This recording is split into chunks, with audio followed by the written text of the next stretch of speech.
దేశాల్లో ఉంటూ భారత్లో ఉగ్రవాదాన్ని పెంచి పోషించేందుకు ఫండింగ్ చేస్తున్న సల్మాన్ రెహమాన్ ఖాన్ అనే ఉగ్రవాది ఎట్టకేలకు ఎన్ఐఏకు చిక్కాడు.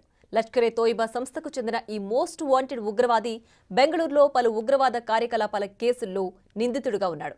ఇప్పటికే ఇతడి కోసం ఎన్ఐఏ వెతుకుతోంది. అయితే అతను ఆఫ్రికా దేశమైన రువాండాలో ఉన్నట్లు గుర్తించి అక్కడి నుంచి బెంగళూరుకు తీసుకొచ్చారు.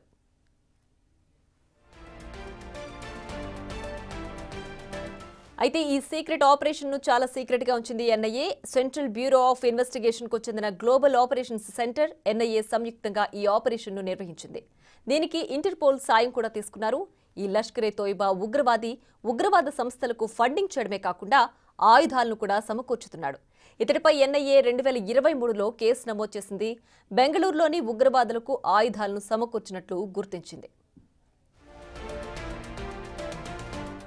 ఈ కేసు బయటపడడం కూడా విచిత్రంగా జరిగిందని చెప్పాలి. బెంగళూరులోని పరప్పర అగ్రహార సెంట్రల్ జైల్లో తనిఖీలు నిర్వహిస్తున్న సమయంలో కొన్ని ఆయుధాలు దొరికాయి.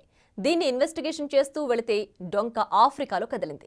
అంతేకాదు ఈ కేసు ఇన్వెస్టిగేషన్లో చాలా కీలక విషయాలు తెలిసాయంటున్నారు ఎన్ఐఏ అధికారులు.